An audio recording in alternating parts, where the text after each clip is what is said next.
Welcome to the Dinnernet with Mark and Meg, the official podcast of ordering iced coffee even though it's cold outside. Our guest today is Rachel Belle, host of the Nosh on PBS and Your Last Meal podcast, as well as the author of Open Sesame, a cookbook about teeny recipes and all things sesame.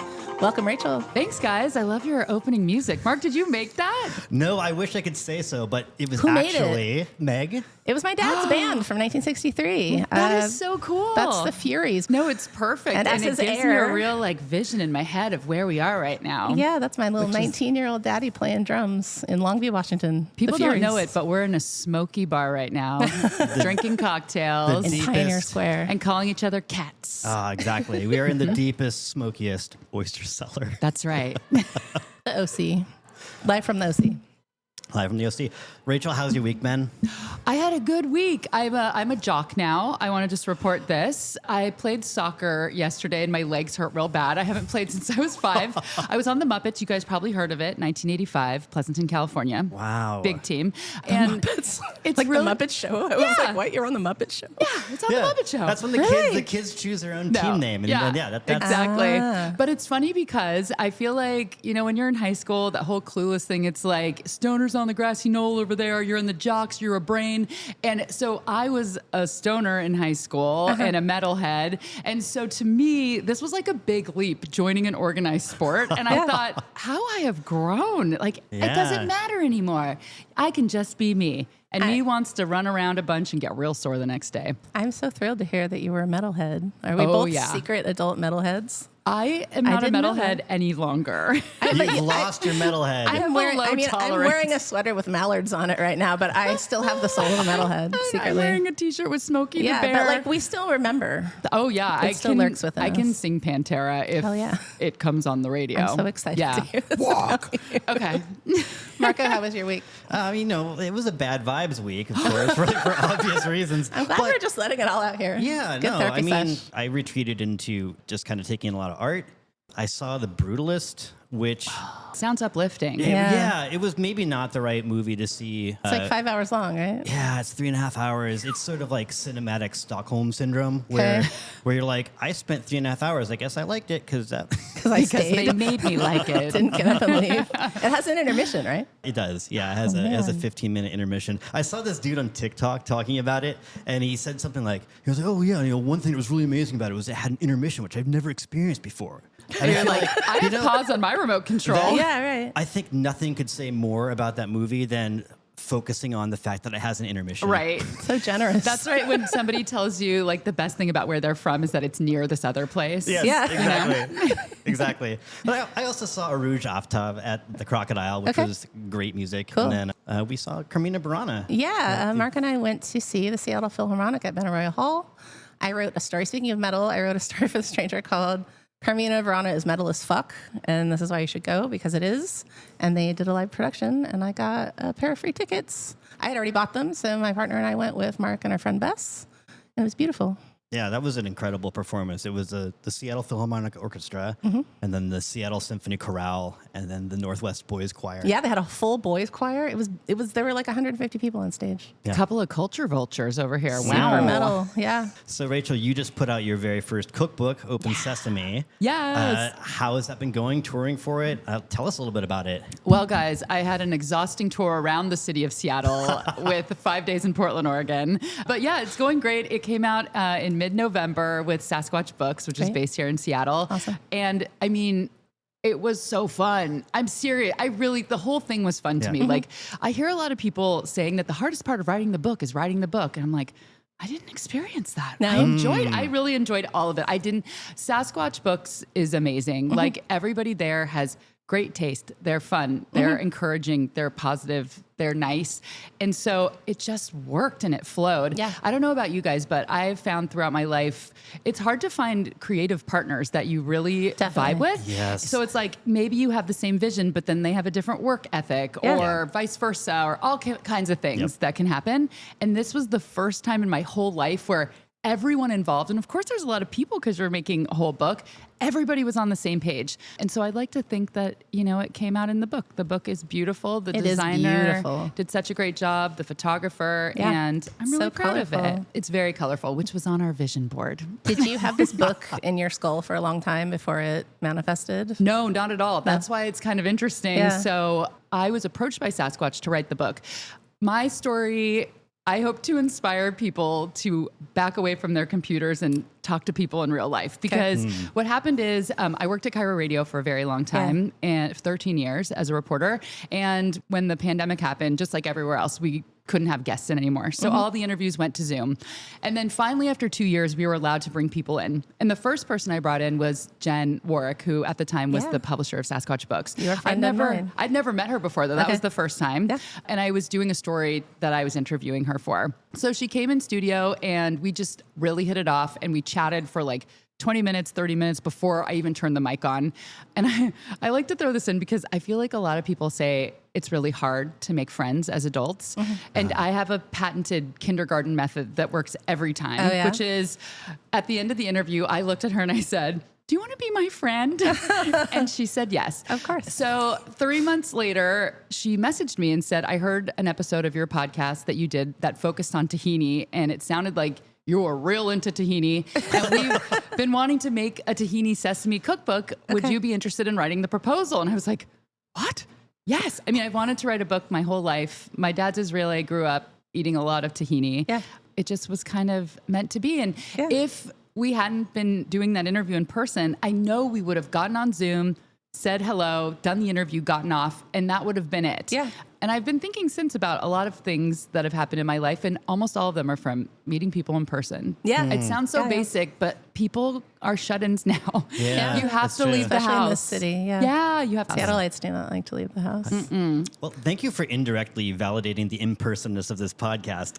Yeah, really. Yeah. Like, I've actually thought about that quite a bit. Like, should we be like remote? Like, should we try that? And it just feels. I don't want to. The energy is so much different in person. Yeah. And you can't connect in the same way. I do most of my interviews for my podcast remote at this point because I interview celebrities and they're not here. And people used to come into the studio when they were passing through on tour, but now it's like they want to promote it in advance. Yeah. But all those in-person interviews are, I mean, I'm not saying the other ones are not good, but there's just a certain way you can connect and flow and even actually like become friendly with those people.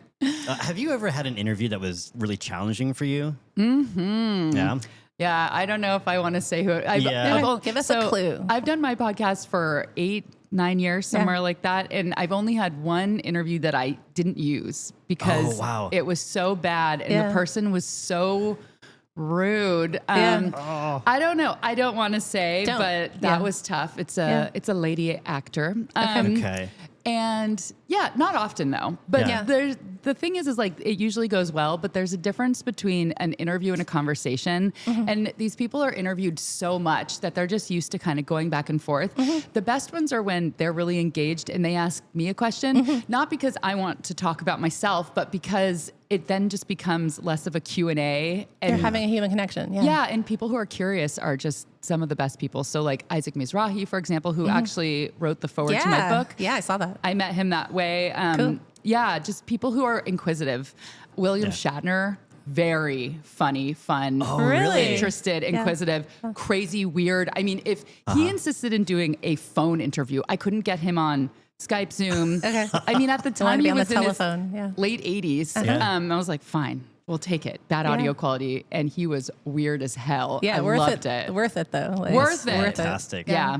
Yeah, he's someone that I might have predicted would be difficult. I don't know why. Maybe it's just something about. He's a weirdo. Yeah, you don't know. He's unpredictable, right? Yeah. Oh yeah. He tells me, he goes, "I have this show that I want to make. It's called MILF," and I was like, "You know the word MILF? What's that about?" He goes, "What do you mean? What it's about? Mutts I'd like to feed. It's a show about feeding dogs." He trolled you.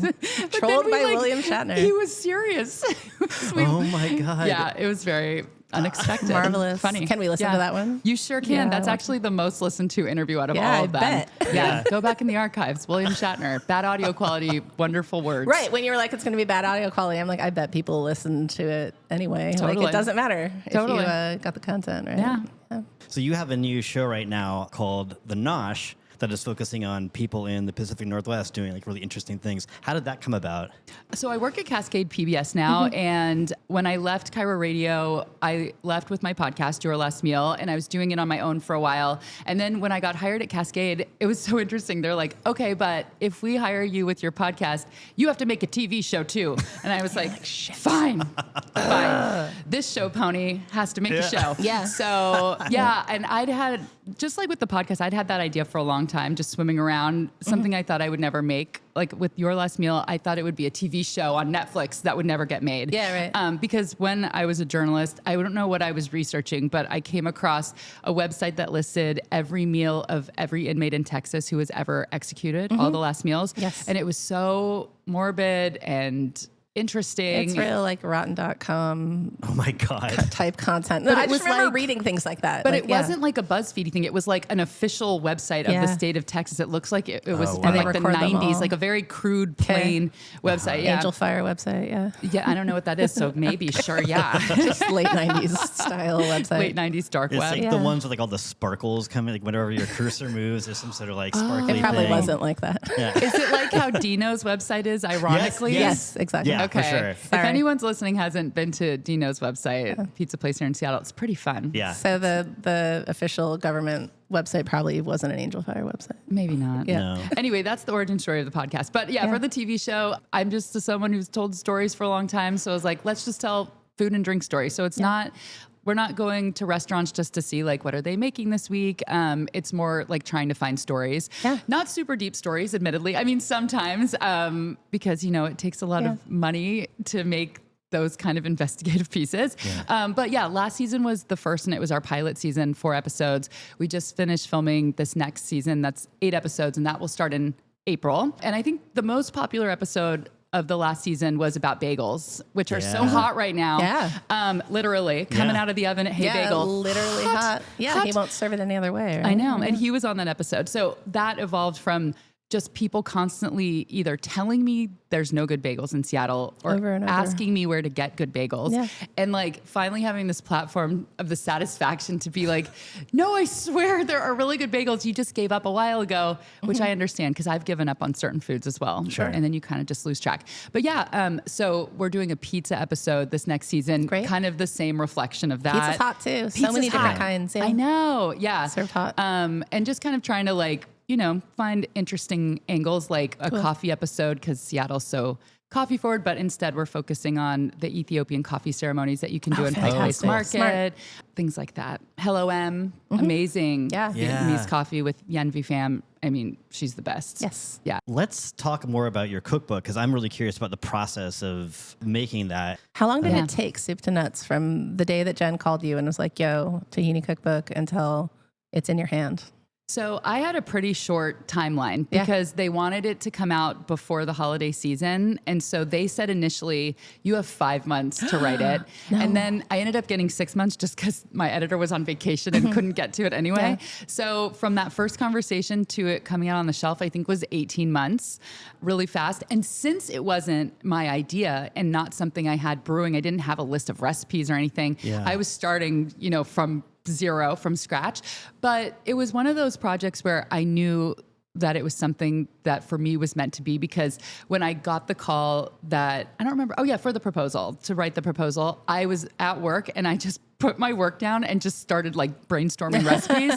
And in a half an hour, I wrote down like 30 or 40 ideas. Not like all of those made it in, but I just was like in a flow state. Your brain was ready. I was flowing tahini out of my brain. Yeah. So yeah, it's a fun process. So coming up with ideas. Submitting a proposal for nonfiction is different than fiction. So if you want to write a novel, you have to finish the novel and then shop it around. It could never get picked up and you have spent all of that time writing a novel. With nonfiction, you don't have to do it that way. So I just had to, in the proposal, have a table of contents that listed all of the recipes, which you're not held to. So I Right. changed them because it's like if you test something and it's not good, they're not like, you must keep it in the book. You said you were going to write this. Yes. And then you have to write a few sample recipes that have the head notes with them. And for people who don't know, the head note is just that When I was a child, I ate this jar of tahini and then I put it on some dates. Little paragraph above the recipe. Yeah. And then a little bit of like what they call the front matter. So like the intro of the book. And so then they take that, up the chain, and Sasquatch is a penguin random house. What is that word they use? Where you're Imprint. like imprint. Yes. So then they go ding-a-ling-a-ling, it's going through. Yeah. And then I sent a message to all of my type A home cook friends, of which it turns out I have many anal home cook friends. Yeah. And I just said, does anyone want to help me test for this book? If so, here's a little spreadsheet. Write your name. How many recipes would you be into doing? Sweet, savory, what don't you eat? And so when I would test a recipe and get it as far as I could and as good as I thought I could get it, I would send it to someone. Sometimes I would kind of pick someone who I thought was appropriate, and then they would send back notes. And then from there, I would like adjust.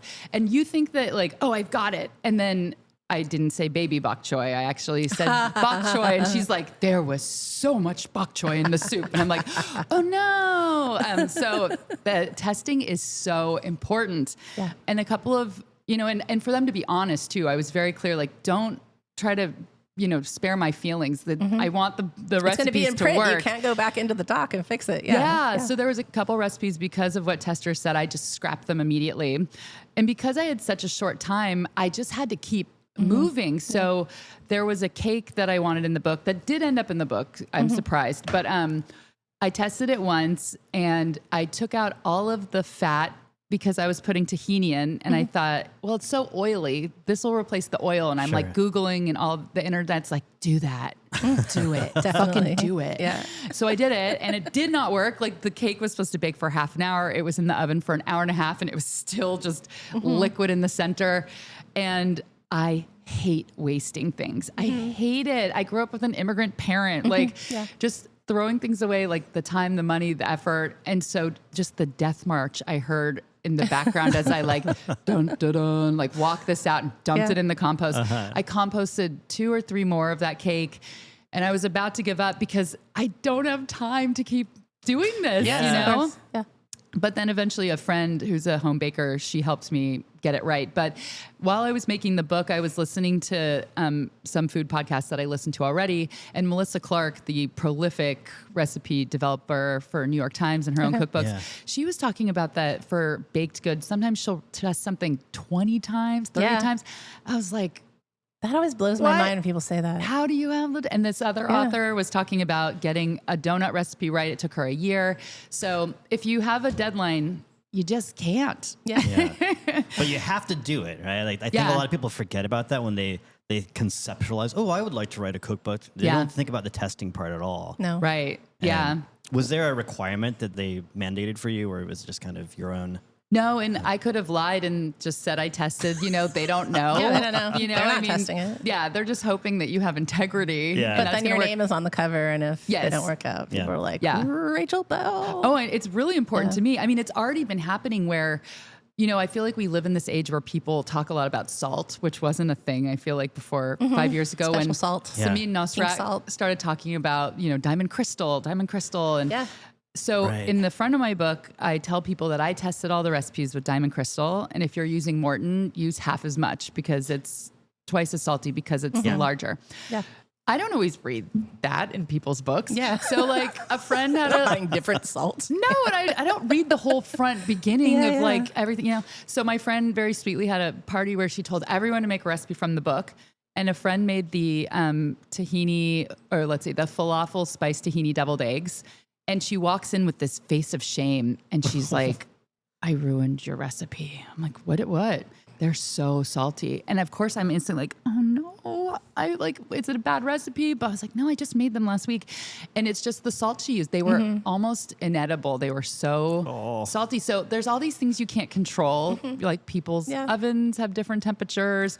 People are going to use whatever they want. And you just have to go, okay. I'm wondering if someone who you don't know who makes that recipe and it comes out too salty is going to blame you or blame themselves. So they're going to be like, this book told me to make a salty deviled egg. I'd probably blame the book. I would probably blame myself and be like, I did it wrong. I don't know. Like, I think it depends on your who's personality. culpable for that? Yeah. Well, I think for me, it's like if I haven't bought the book yet and I got it from the library, I just say, I don't know if the recipes work. I'm not going to make something else, which maybe isn't the way to go. But I've learned from that to say, like, with things like salt, maybe start low even when you're following a recipe, and just you can always add That's true. a little bit more.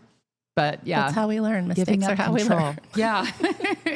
I mean, even like last week I did a cooking class at Hot Stove Society, Tom Douglas's cooking school. Yeah. And it was very interesting. It was a demo. So nobody was participating. And while I was demoing, there was 2 or 3 cooks in the back making the recipes at the same time as I was. And that's what the guests were served. And so I saw the food come out and it was like different than I would have served it. And you're like, wait a minute. Yeah. Milli Vanilli kind of cooking scenario. Yeah. Yeah, it was really interesting. And I started kind of being like, I don't think that's saucy enough. Like, I like it real saucy. And so I was like palpitating. I don't know, what if they don't like it? Maybe it's dry. And so it's like, I think I have a little bit of like control issues anyway. So I have to, it's best for me not to know what anyone's doing. Yeah, it's best for you to like not see it. Yeah, keep it to yourself. It's such a funny scenario for someone who like is fastidious about how to present something. It's like, and so I was telling everyone, mix it in, everyone. Mix it around. Mix it around. All right, should we get to some Is news? it news time? Yeah. All kinds of things happened. Oh, should we have a new sound? Beep, beep, boop, boop, boop, beep. Korean Bamboo in Belltown reopened. They went with a pared-down menu that focuses on teriyaki, and but they have kept some of their comfort food. Yeah, they have items. all that beautiful Korean like at-home food menu. Lots of sizzling soups and stone bowls. And not things so like much that. anymore, but they do still have There are the a couple tofu still soup. lurking. God, I Yeah. love the onomatopoeia of sizzling soup. It's so satisfying. Yes, and I think she also mentioned like if we want to keep serving this pretty complicated Korean fare, we're gonna have to charge $30 for them, and we don't want to do that. Yeah, she didn't want to do that, so Yep. hence paring down the menu. But they are reopened, and it's great food still. And That's you kind went of there. a big thing that I've been thinking about Yeah. lately is how expensive food is and that it kind of has to be in this city. But thinking that I think if it hasn't already, like restaurants going truly the way of the elite because of that. Like Right. I am not criticizing them for charging it. I know they have to with the rent they're paying and the wages they're paying and like the food costs. Yeah. But like, for example, I saw a menu the other day at just like a little cafe that waffles were $25. And I'm Oh, yeah. like, Yeah. to me, like, I don't want to do that. I know which cafe you're talking about. So I'm like, I won't be going there. Yeah. And that's the choice. You either go or you don't. Yeah. But like $30 soups, people are like, Yeah. what? But it's hard. You have to decide. It's rough out there. Yeah. I'm not saying anyone should or shouldn't charge what they're charging, but this person put a note in the window saying, Yeah. I don't want to And- charge $30 Yeah. for soup. And to be clear, they are not charging $30 for soup. It's Yeah. like 11. Yeah. It's actually a great deal. I put the Korean Bamboo on the affordable map for Oh, did you? Eater. Great. Yeah. Cool. I've got an opening in Bellevue, just outside of the downtown core. Pacifica Grill and Bar is now open in Bellevue. They are doing, it looks like a mostly Hawaiian menu, but there's also some Samoan stuff and some Chamorro stuff from Oh, Guam. that's cool. Yeah, That's it looks great, underrepresented. actually. Yeah. We're going to have I'm really 2 excited. Guam restaurants in Yeah, the area I know. now. Right. Yeah.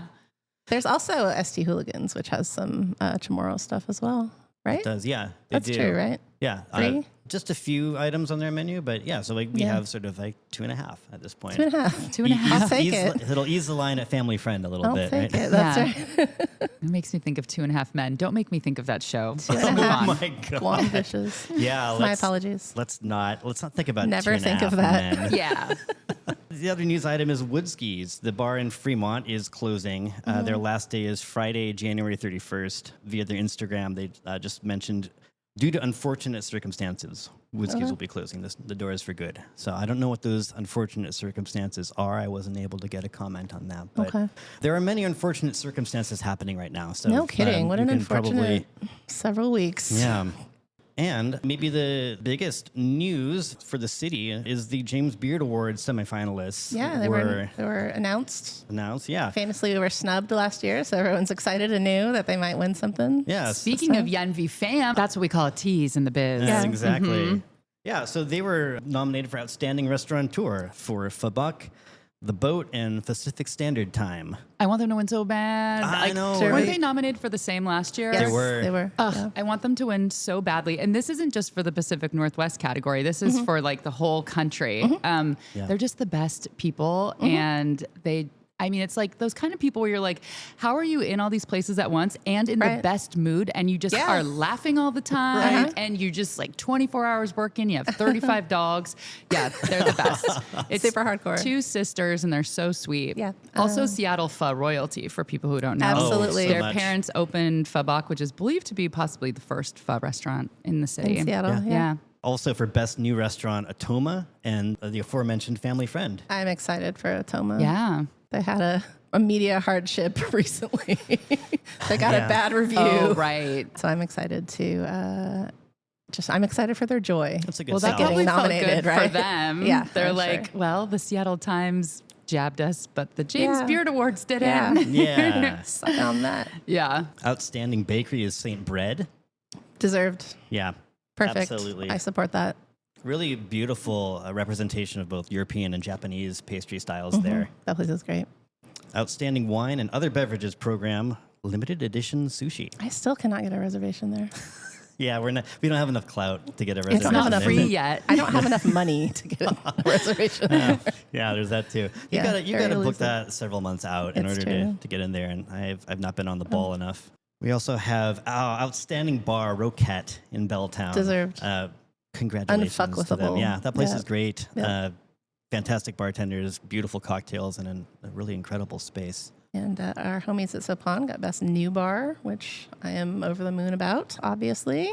Outstanding professional and beverage service, Linda Milagros Villalago from Canlis. Canlis, yeah. Yeah. And outstanding professional and cocktail service, Anu Apta from Rob Roy.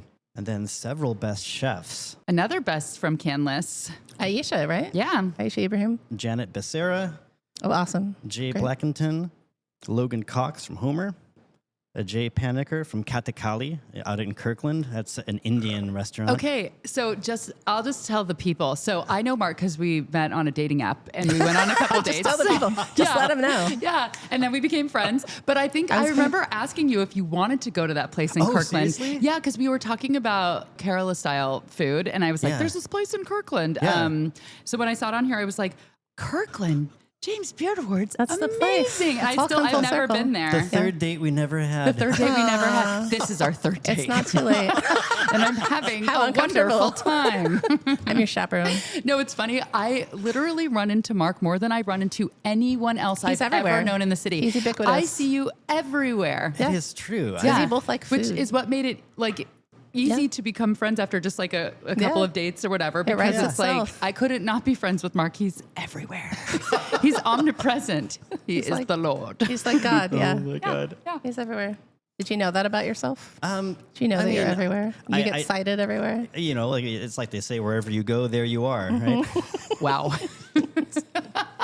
Oh, there was one more James Beard Award nominee for Best Chef, Northwest and Pacific, and that is June Takai from Takai by Kashiba. Oh, by Kashba. Great. Yeah, and I think that concludes our news section. That's all the news, everyone. Beep, beep, beep, beep, beep, beep. Thank you. You're welcome. But Rachel, you were nominated for a James Beard yeah. Award What? for Okay. your last Were you? meal. Yes, what, do I you was. what do you know about James Beard Award nominations? What don't I What does know? it feel like? Oh my God. What It don't I feels like you think that somebody made a mistake. That's what I thought, honestly. Mine was in 2018. I'm going to be 2018. holding on to that like an old Yeah. Letterman's jacket, like the Yeah. old guy who can barely fit it on anymore. You know, I'm already like, with every year that passes, I'm like, that James Beard nomination gets farther and farther away. Yeah, it was 2018. And I think I'd only been doing my show for about a year. And so I couldn't believe it. I honestly, like, I woke up in the morning. So just for people who don't know, the restaurant awards are different than the media awards. They are like the awards are held in different cities Right. and different months. It's a different event. And for the restaurant awards, I don't exactly understand who does the nominations, but you don't nominate yourself. For the media awards, you nominate yourself. You fill something out and you pay and you send it in. And You then pay? you pay, I think it's like about $100. Okay. And then from all of those, then they pick through them and then they say, these are the nominees. I did not know that. So for, let's say, the podcast category, there could be like 300 people who paid $100 Yeah. and then they choose 3 that they want to compete against each Okay. other. Okay. And then it was in New York City. Get a rope Heard of for it. those of us of our Get a rope. generation. I always So try not to much. say get a rope. I can't help New it. York I've City. wondered if I shouldn't say that anymore. should But always say it. yeah. And it's fun because you don't know if you win or not. So not to like award drop, but They just waste your time. well, I won an Edward R. Murrow Award for journalism, and that one they tell you ahead of time. Sure. So when you go, it's still cool, but everyone talks through the whole ceremony because nobody cares. They already know they're a like, winner. yeah. At the James Beard there's Awards, no it's reveal. like pin drop. Everyone's like, oh my God, who's it going to be? Yeah. And Padma Lakshmi, she read my category and my name. It was so good. Did you freak out? Anthony Bourdain was supposed to be there. He like just didn't come, but he was still around at that time. He was busy. Adam Rappaport was still the editor-in-chief of the Bon Appetit. He was there. I mean, it was a different time. What did you do? Yeah. Did you lose your mind when they said your name? I did. I rented a dress from Rent the Runway. And I got to go to a pre-party that I was invited by Dan Pashman of The Sporkful, who ended up, spoiler alert, beating me. He won. And Helen Rosner. Yes. She and Dan Pashman had like a little pre-party. And so I was like, oh, I'm hobnobbing. And I'm doing it. I'm doing the thing. I'm doing it. That is what you do with writers from the New Yorker. You hobnob. I hobnobbed. They don't know any other way. Christopher Kimball was there. Oh my God. You know, Was he dressed like a raspberry or whatever, you know? Oh, yeah, I know what Like you're Cook's talking Country, about. he'll show up, he'll have like a dish about maple syrup and he'll be like a maple leaf. He likes to wear costumes. Well, he doesn't anymore because he's not on the show I was anymore. like, really? I'm like, is this That the is a same? true thing I've about only Christopher seen Kimball. him wear a bow tie. He wears those too. He likes costumes. He does. He claims that when he was a kid, I had him on my show, that he had to come to the table in like a suit every night to just regular dinner. Just Yeah. the Vermontiest He likes thing clothes. I've ever heard. Yeah. Yeah. He's a clothes horse. I just was joking and was like, I bet you iron your jeans. And he got really mad. He was like, no, or don't. Shut up. And I was like, is this a joke? He seems like someone who would call jeans dungarees. Oh, Probably. so much. And that was an evil cackle. It's so true. I'm glad we all feel the same about Christopher Kimball. If you're listening, love you, bro. Yeah. Yeah. And then you get a dinner during the whole award. There's like a Yeah. room when you walk in at first, and it's like all these appetizers, and you try to not act like a pig, and you're like, I'll just have a few dainty, and you're like shoving them in your purse. I don't like food. And it's like everyone there eats, but you're like, don't be a pig. They're looking at you. I know. And then you get a dinner, and it's just real fun. Yeah, Yeah. it's the best. I didn't win, and I now believe people when they say I was just happy to be nominated because No, it sounds like because I was, and I Yeah. didn't think I was going to win. If I would have won, I would have literally died. What I do would you be get buried. if you win? Do you get money? You get a special necklace that I think they call a With medal. James Beard's face on Yes, it. Oh, it's like wow. a bronze James Beard face on a ribbon. How come he doesn't have a beard? I've always wondered that. If He, that were my he name, I definitely would- had some beards. Yeah. Because as a lot of people don't know, he was a gay man. Yeah. That's Why? probably the etymology of the slang term beard. Interesting. All I'm of gonna James look that Beard's up. lady friends. I will say though, before I ever won any awards, I honestly didn't care if I won or not. I did not care. I was just like, it's fine. I'm just doing Yeah. my work every day. And like, you have to understand that it's just these people's opinion. I don't know who's Yeah. making these. Yeah. After I won, I desperately have wanted to win every Yeah. It year awakened it, since, and I have you not. the thirst. I have not been nominated since. And Yeah. this last year, I didn't Infuriating. even nominate myself because I was tired of the rejection. Because I've been giving these people $100 I know. every year. Yeah. Well, my work picks it up now, but that's Yeah. fine. Yeah, Oh, that's you yeah, gotta that's nice. expense the Nice. beard I'm bucks. learning Expense the so beard much. bucks. Yes. But I will say, like, you guys probably remember they changed the way that they did the James Beard Awards because I don't remember if it was before the pandemic, maybe right before. They kind of overhauled the whole thing because of race issues where they realized, we're just nominating all of these white people. There has to be better diversity. So then they shut it down and they didn't even do the awards for 1 year, which I think was maybe during the pandemic, which was probably kind of easier to just like, well, we can't do it in person anyway. And then now when you apply, you have to write this little statement that you didn't have to write before. Kind of like, I don't remember exactly, but you're supposed to write, or you can record it because they don't want people to, who aren't good writers to not be able to do it. But basically like, how do you like participate in your community? How do you contribute to diversity? And I honestly think that's why I haven't gotten anywhere close not good since. enough? Well, just because I don't do, my podcast is more light, Yeah. and I don't do a lot of these like serious issues, and I don't dig Sure. into stuff. And a lot of these other podcasts that have gotten nominated since, they really will like uncover things or go deep into, I obviously like I do think diversity is important, and I try to have diverse guests on, and we do get into food of other cultures. Yeah. But I think that I'm not deep enough any longer. I'm too frivolous for the James Beards. People James won't Beard. stand for I it. But didn't don't like- worry, I'm going to go back next year and give them $100. Get serious. They Yeah. love it when you do that. Yes. Should we apply, Mark? I We mean, have a podcast now. Yeah, I mean, I don't know about those beard bucks though. You know, I think it's time for thanks. I ate it, if I'm not mistaken. Would you eat?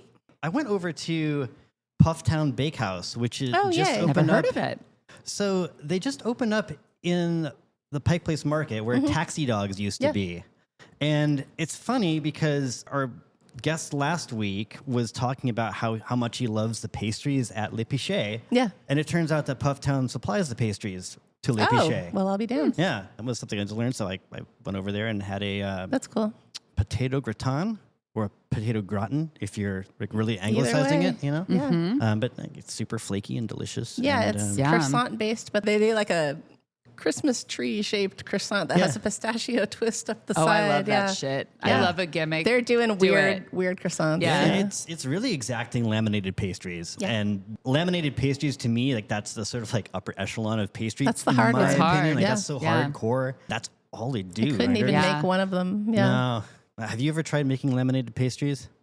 Yes, How'd it go? once, and I was like, too much time. Yeah. No Too more. much thinking Yeah. and rising and Yeah, I tested a recipe for an upcoming cookbook with Sasquatch for, well, I don't know if I should say it, but like a really well-loved bakery in town. Okay. And oh my God, like I appreciate what they do so Yeah. much more. Now, this recipe took me 2 days. Yeah. And it was supposed to, and it did. And I was like, yeah. I don't have time to do Who that. could- And then you eat it in 5 minutes. Yeah. Like it Yeah. involved making brioche from scratch and then cutting the brioche and purposefully staling it and to make something else with Oh it. my God.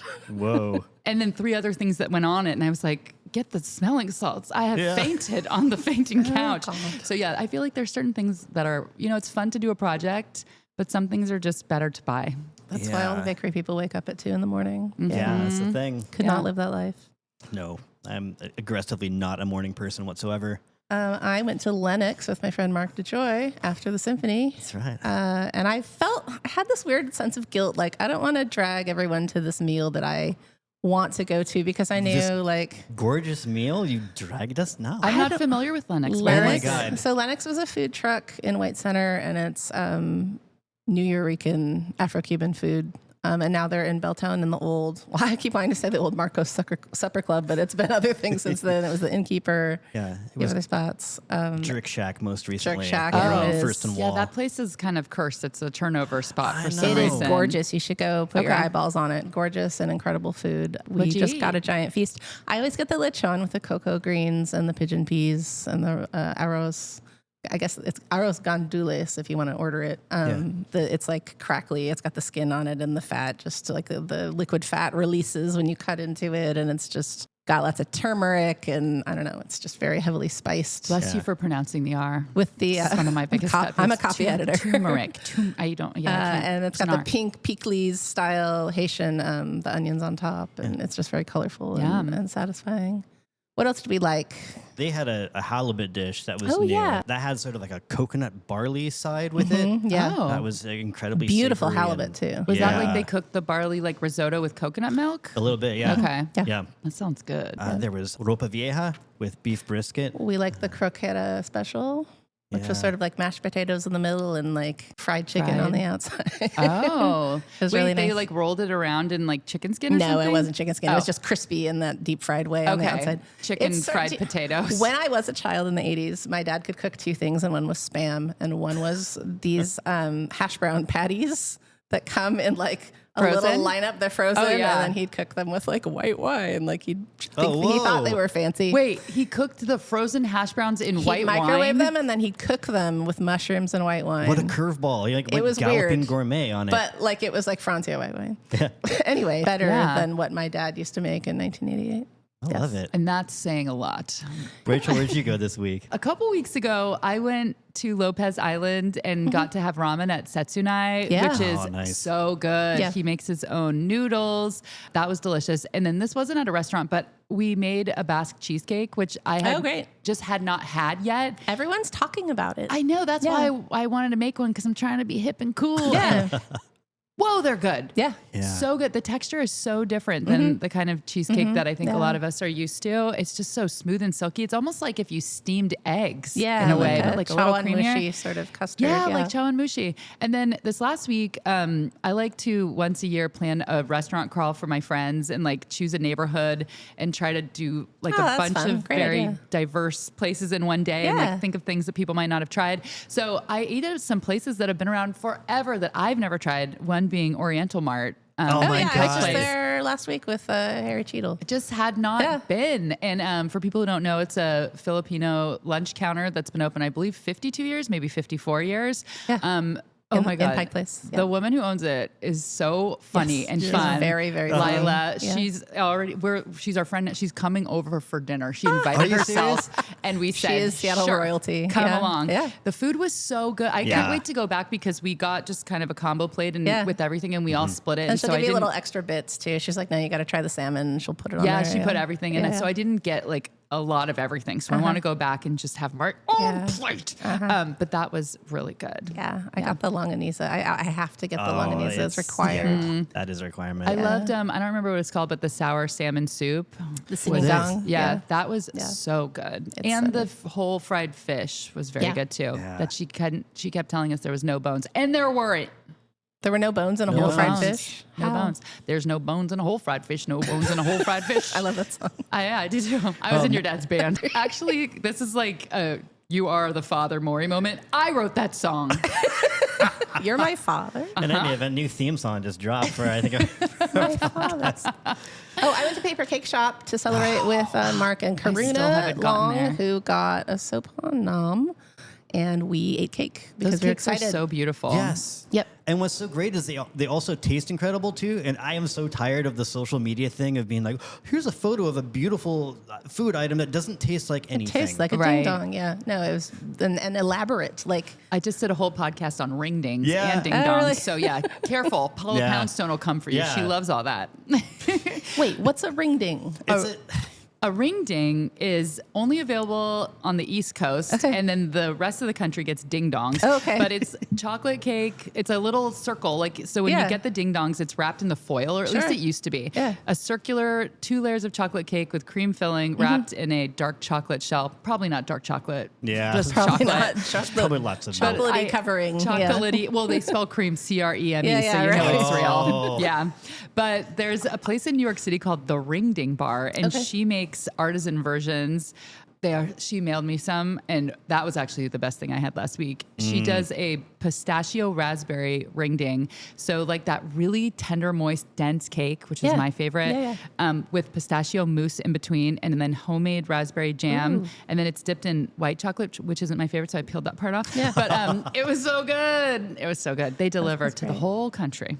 Yeah. Some people don't like this, but I like this trend that's happening right now of fast food items or like industrial food items being recast in like good versions by people who can actually cook. Like the Crunch Wrap. Yeah. I had Dreamland. I had one last night at my friend's house. I'd never had one before. Oh my God. It's great, right? It's Oh like my a God. Great It was so textural good. And much better contrast. than the ones that they make at Taco Bell. Absolutely. I mean, it's a good concept. It's just put some good ingredients to it and execute it well, and all of a sudden it's a good food item. I mean, what exactly is in a Crunch Wrap? Like sour cream and ground beef and... Not sour cream inside. Well, it's like, I guess I could just say what we did or not, but it's like you take a full-size tortilla and then you put like they crumbled beef and beans and cheese. Then you put a circular tostada on top of that. Now, what we did a little extra because they just put in at Taco Bell the lettuce and tomatoes and stuff, and then you don't want warm, slimy lettuce. No. So we created a barrier. We put the tostada shell, then we put the lettuce, onions, cilantro, and then we put another crunchy tostada on top. Then my friend had cut out like small rings of tortillas that we put on top of that. Yeah. So then when you fold the bottom tortilla in like a ninja star is what it ends up looking like, the middle isn't exposed. Right. Then you put it in a hot pan and like sear it on both sides. Then you put your sour cream on top. Oh, we had nacho cheese too. There's nacho cheese in there. That's the key. That's the glue. Oh yeah. The queso. Yeah. So it has sides to it. It's like a geometric. Like 5 sides, I think. Yeah. I had a friend who called it. 6. I had a friend who called it the Mexican years ago. I'm That's actually shapes. gone. That's a shape. Yeah. They're so good. Yeah. I'm just because I grew up eating Taco Bell and I loved it. And I went a couple years ago with friends for this like inside joke thing, and it wasn't good. And it wasn't not good because I'm a snob. I Right. still like stuff like that. Yeah. It was everything was wet and like the same texture, and I was so bummed because I wanted to just have a Taco Bell moment. Yeah.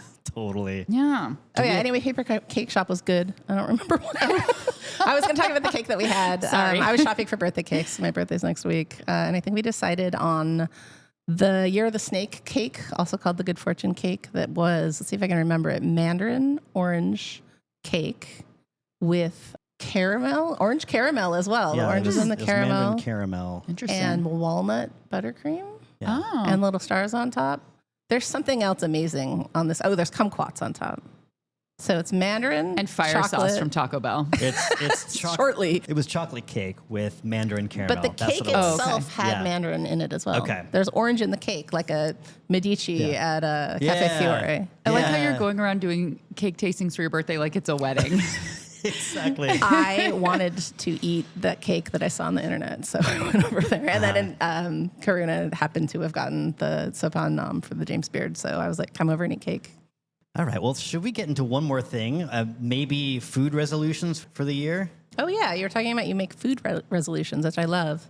Not usually. I don't like resolutions because I feel like there's so much diet culture attached to Yeah. it. Like that's always just what it's been. Like resolutions, go to the gym. But I made a bingo card because I thought there's all these things I think of doing all year. And then, you have a half day open and it's like, what am I going to do with my day? And then I wanted to have all of these things on a bingo card on my fridge that I could just look at and go, oh, I'm going to go do this. So some of them, of course, are food related. And I'm curious if you guys have any food goals for the next year too.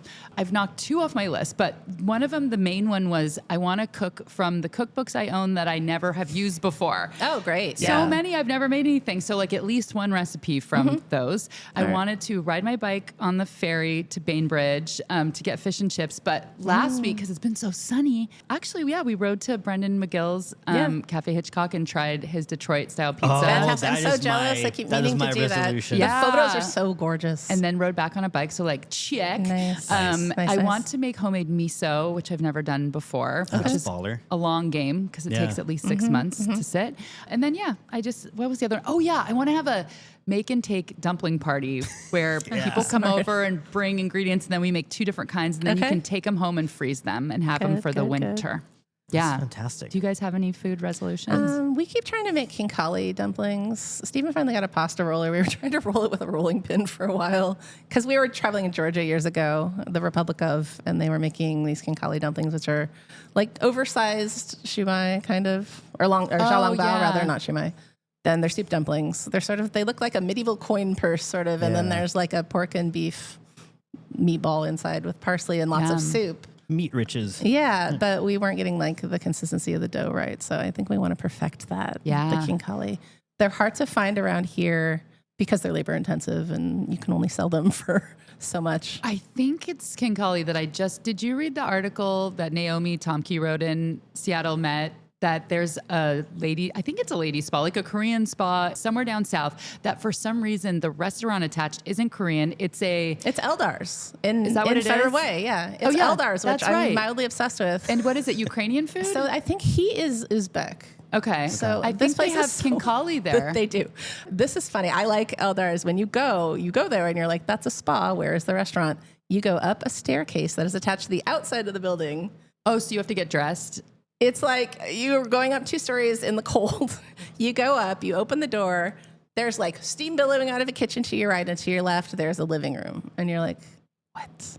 So then you walk in and then you see a pile of shoes. You take your shoes off. You walk through this very Eastern European looking living room. You're into like an office hallway. There's elevators.